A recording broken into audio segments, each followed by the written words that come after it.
오늘 말씀은 사도행전 27장입니다.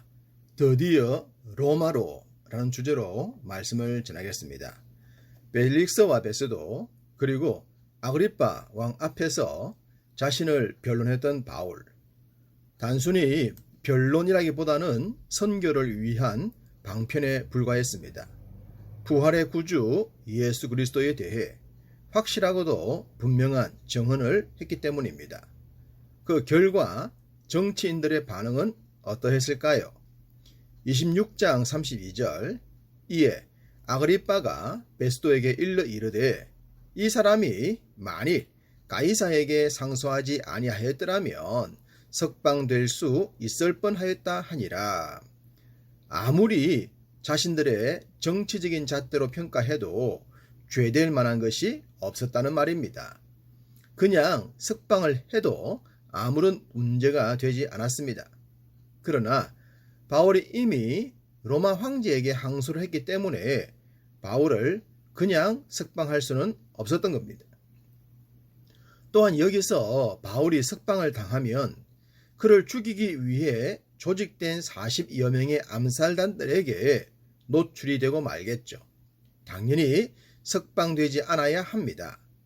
바울은 이렇게 될 것을 알고 모든 것을 계산하여 진행했습니다. 그렇기 때문에 항변할 기회가 왔을 때에 다른 것을 말하지 않고 복음의 핵심을 전했던 것입니다. 그것이 자신이 보호받는 방법도 되었기 때문이죠. 결국 베스도는 바울을 로마로 보내기로 결정합니다. 당시 가장 안전하고 빠른 길은 배편이었죠. 이 일은 아구스도대의 백부장 율리오에게 맡겨집니다. 여기서 아구스도대라고 했는데요. 황제의 이름이 붙여져 있습니다. 당연히 황제의 예하 부대로 보입니다. 황제와 황제의 지방 부대와의 연락을 담당했던 부대였을 겁니다. 이들은 황제에게 상소한 사람들을 로마로 호송했기 때문에 특별하게 관리했을 겁니다. 물론 이것은 당시 정해진 로마의 법이었지만 말씀을 드렸듯이 하나님께서 당신의 종을 보호하시기 위해 강력한 제국 로마를 사용하셨던 것입니다. 그래서 이제부터는 바울의 특별 도우미로 율리오가 등장을 합니다. 우리가 이전의 말씀에서 보았듯이 많은 사람들에게 붙들려서 목숨의 위협을 받았을 때 하나님은 천부장 글라우디오 루시아를 사용하셨습니다. 동일하게 이제부터는 율리오가 그 역할을 이어받게 되었습니다. 율리오가 로마행 배가 출항하기 전에 바울에게 친절을 베풉니다. 3절 이튿날 시돈에 대니 율리오가 바울을 친절히 대하여 친구들에게 가서 대접받기를 허락하더니 바울이 로마 시민권자였기 때문에 그랬을 수도 있고 또 흉악한 범죄자가 아니었기 때문에 그랬을 수도 있습니다. 그렇지만 전적으로 하나님의 특별하신 도우심이라고 봐야 합니다. 드디어 배가 출항하여 로마로 향합니다. 그런데 바울의 힘든 사역만큼이나 로마로 가는 길은 쉽지 않아 보였습니다. 왜냐하면 바울은 지중해의 바다를 이미 여러 번 경험을 했기 때문이죠. 고린도 후서 11장 25절에 3번이나 파선을 했다고 했습니다.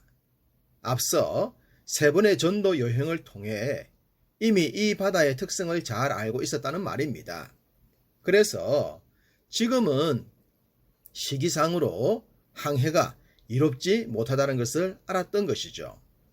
그것도 그럴 것이 로마를 향해 출발했던 배가 겨우 그레데 섬에 도착했기 때문입니다.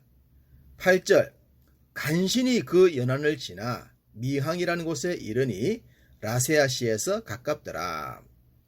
항의 이름은 아름다운 미항이었지만 환경은 그리 아름답지 못했습니다. 그리고 날씨조차도 도움이 되지 않았던 것입니다. 이 모든 상황을 종합했을 때에 당장 출항한 것보다는 시기를 조절하는 것이 좋을 것 같다고 했습니다. 그러자 백부장은 선장과 선주에게 묻습니다. 지금 상태로 계속 항해하는 것이 좋겠냐고 말입니다. 그 말을 들은 선장과 선주는 시간이 돈이기 때문에 당장 떠나는 것이 좋다고 합니다.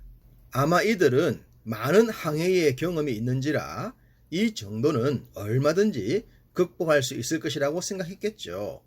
11절 백부장이 선장과 선주의 말을 바울의 말보다 더 믿더라. 이것이 바로 세상 말을 더 신뢰하는 세상의 이치입니다. 선장과 선주의 말대로 항해가 순적해 보이기도 했습니다. 13절 남풍이 순하게 불매 그들이 뜻을 이룬 줄 알고 닻을 감아 그레데 해변을 끼고 항해하더니 이때까지만 하더라도 선택을 잘 했다고 생각했을 겁니다. 그러나 그런 생각은 오래가지 않았습니다. 14절 얼마 안 되어 섬 가운데로부터 유라굴로라는 광풍이 크게 일어나니 선장이 한 번도 경험하지 못했던 폭풍이 일어났습니다. 자신이 평생 일구었던 기술로도 이길 수가 없었습니다. 배에 있는 무거운 물건들, 소위 돈이 되는 것들을 버릴 수밖에 없었죠. 이것 때문에 항해를 재촉했는데 이제는 이 모든 것을 버리게 되었습니다. 세상 이치가 옳은 것 같아도 결론은 항상 허무합니다. 결국 이리저리 떠다니는 배는 섬에 걸리게 됩니다. 바울은 비록 죄수였지만 이런 상황에 대해 백부장을 비롯한 선장과 배에 있는 사람들에게 말했습니다. 20절 여러 날 동안 해도 별도 보이지 아니하고 큰 풍랑이 그대로 있음에 구원의 여망마저 없어졌더라. 이런 상황에서 모두가 희망을 상실했을 것입니다. 그렇지만 바울은 이 모든 위기를 하나님께서 넘기게 해주실 것이니 자신의 말만 들으면 된다고 했습니다. 긴가민가했을 상황에 바울이 말한 대로 배가 한 섬에 가까이 이르게 됩니다. 배가 큰 관계로 육지에 가까이 갈 수는 없었지만 말입니다.